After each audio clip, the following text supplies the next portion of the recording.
કીધી સંતોના મુખમાંથી આવે એટલે સંત વાણી કીધી, પણ જેનું કર્મ જોઈને કદાચ સંત એનું ભવિષ્ય ભોગે ને ભવિષ્યવાણી કીધી. અને આ ત્રણેય વાણી પડી રહે ને જયારે અગમ ઘરથી વાણી આવે ને તો મહાપુરુષે એને અગમ ઘરની વાણી કીધી. અને અગમ ઘર ચારે ચાર બંધ થઈ જાય ત્યારે પરાના ઘરમાંથી જે વાણી આવે ને ઈ તમારું કલ્યાણ કરે, ના કે બાકી કોઈ ન કરે. પરા પરથી આવે વાણી, પછી થોથા પોથા ભરે પાણી, પછી પ્રકાશ ઉભી વાટે જેની સુરતાઓ લેરા લે છે. આ વાણી પણ જે વાણીમાંથી આપણે શોધ કરો તો એની અંદરથી નીકળી જાય. શબ્દ શું છે વાણીમાં? એ જ વાણીના શબ્દો સંતોના છે સાહેબ. ભજન સત્સંગનો યોગ આજે રમેશજીના પરિવારે સાહેબ કોરોના કાળથી આ ભજન ચાલ્યું આવે. કોરોનામાં ઘણા પેક બંધ થઈ થઈને આયા બારે બહાર જતા રહ્યા. કરશનભાઈ કોરોનામાં કોઈ અડવા તૈયાર નતું, બોલો. પણ એની પાછળ જો ભજન થાય પુણ્યશાળી આત્મા કહેવાય. ભજન એની પાછળ થાય, એનો નામનો મહિમા જાગૃત રાખવા માટે આવા સંતો ભક્તો સાહેબ આપણી જોડે જે ભજન વાણી રજૂ કરે છે ને એમને ખૂબ ખૂબ આભાર છે. જીવનમાં લઈ લેવાનું છે ને લઈ લેજો સાહેબ. જીવન ટૂંકું છે. આપણે એમ નહીં સમજતા હવે ચાલી 50 વર્ષ આપણે થઈ ગયા, બીજા 50 વર્ષ આપણે ગાઢેવા નહીં. માટે બીજું કશું નહીં, ઈર્ષા ન દેખાય આપણે છોડી દેવાની, બીજું કોઈ કરવાનું નહીં. ભજનમાં લેવાય એવું સારું લઈ રહ્યો, તમને માફક આવે એવું લ્યો, ન માફક આવે તેની દુકાન વાળાને એને ભારે આપણે. પણ મનુષ્ય જન્મ મળ્યો છે, મનુષ્ય જન્મને સાકાર કરવા માટે સદગુરુની જરૂર પડે છે. આ બધું કરી શકીએ પણ સદગુરુ મળવા મુશ્કેલ છે. અત્યારે ગુરુ તો નાકે નાકે મળી જાય છે. કરજણભાઈ મળ્યા નહીં કે તરત જ કે બાપુ ગુરુ ધારણ કરવા પણ ચાદર આલવી હોય તો પછી ચાદરો આલી આલીને અમારે સ્ટેજ ઉપર જગ્યા નહીં રહેતી, એટલે કહું છું. અને તમે ગમે ને ચાદર આલો ને પૂછો વારું કે ગુરુ મહારાજે તમને તન મન ને ધન ગુરુ મહારાજ ને સમર્પિત કર્યું, તમે કેવું પાડ્યા તે ખબર નહીં તો તમને બોજ કરી આલ્યો. આ તો 4 યુગોથી વાણી ચાલી આવે છે, આદિ અનાદિની. કારણ કે ભગવાન રામદેવ પીર હરજી ભાટીની વાત કરે સાહેબ કે હે હરજી ધર્મ છે જૂનો, તમે એને આબાદ રાખીને બોલો. ગોરખનાથે પણ વાણીમાં કીધું, સુંદર વાત કરી હો કે ધર્મ છે આદિનો મેળો અને પાખંડી પંથડા પીછે હુવા. ગોરખનાથે કીધું આ તો મારો મહાધર્મનો આદિનો મેળો છે ને એ અનાદિનો છે, પણ પાખંડી પંથ પીછે હુવા. પણ જો તમને સમજાણું, ગુરુ મહારાજે આપણને નામ આપ્યું છે, પણ નામનો મહિમા ગુરુ મહારાજ નિરાજ મહારાજે વાત કરી છે એમાં કે નામ મળ્યું પણ નામ કયો રહે છે એનું નક્કી કરવું ઠેકાણું પાત્ર વગર રહે નહીં. પાત્ર અને પાત્રની વાત જ્યારે ભગવાન રામચંદ્ર ભગવાન રઘુકુળનું સંતાન બેઠા છે, બાજુમાં લક્ષ્મણજી બેઠા છે, બાજુમાં આદ્ય શક્તિમાં ભવાની જાનકીજી બેઠા છે. અને માં જાનકીએ લક્ષ્મણજીને વાત કરી કે તમે કહો ને તમારા વીરાન કોણ, એ તમે અમને કહો, તમે વડા ધર્મની વાત,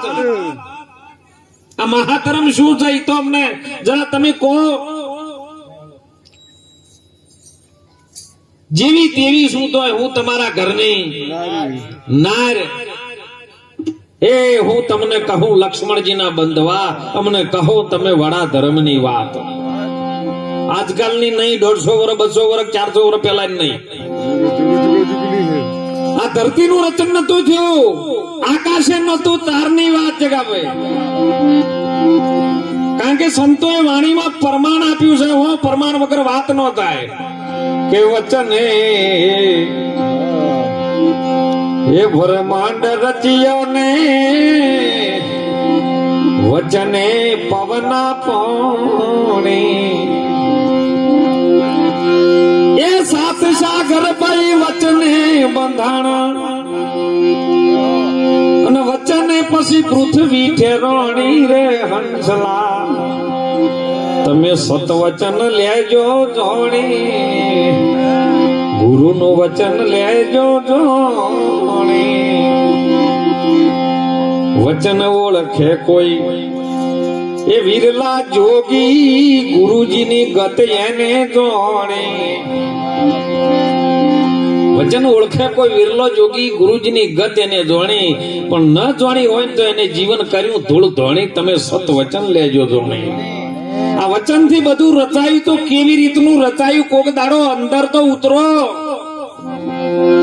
આજ માણસની વર્તી બહાર ફેલાય છે એટલે કહું છું સાહેબ આપણે આટલું બધું ભજન કરીએ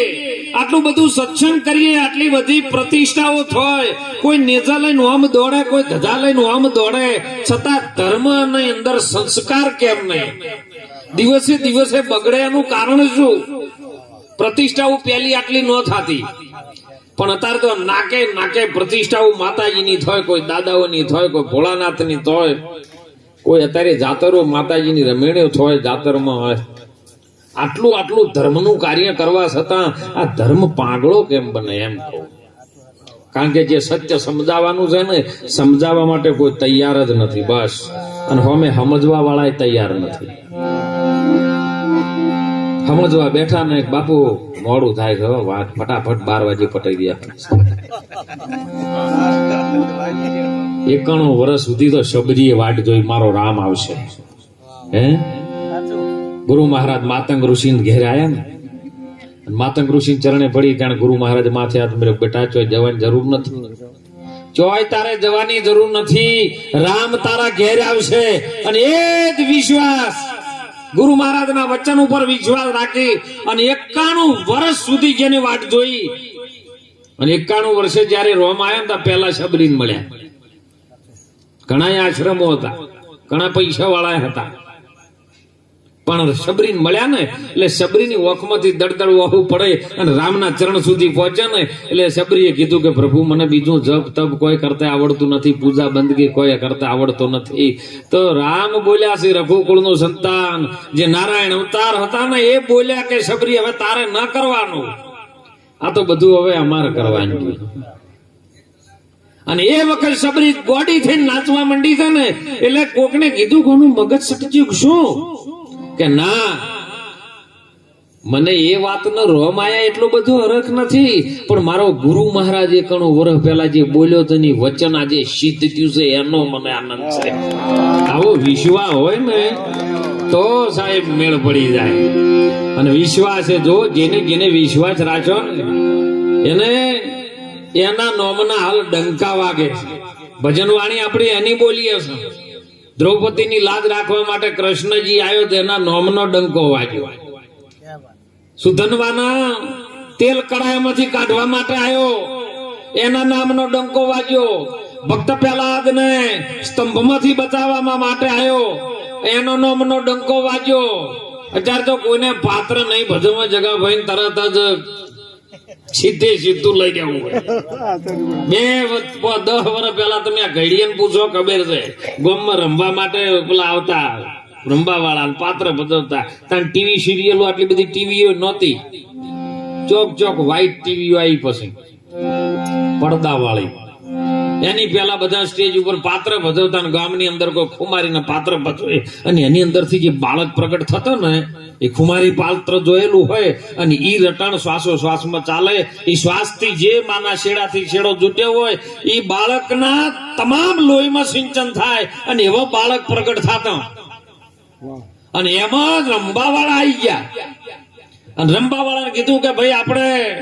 કલાક 2 કલાક જે પાત્ર ભજવવાનું છે એ ભજવી અને 1 કલાક પાત્ર ભજવે ને એટલે એની અંદર રિસેસ પડે જેમ આપણે અહીંયા ચા પાણી ઇન્ટર પડે એમ એટલે ઇન્ટર પડ્યો એટલે નાચવા વાળી મોય આવે કલાક ભલે લોકો આગા પાસે ન થાય એટલા માટે અને સીટીઓ મારવાની ગાય ગીત કટ કરાવવાના કોઈ મણિયારો ગાય કોઈ સાજન તારા સંભારણા ગાય કોઈ ફકીરાનો નાથીઓ ગાય અને જે સીટ મારે એટલે હોમે વાળો બીજી સીટ મારે ડબલ પૈસા આલે એનું ગીત ચાલુ ને પેલાનું કટ એમાં એક ભાઈ મૂછો વાપડીને હોમે બેહી રહેલા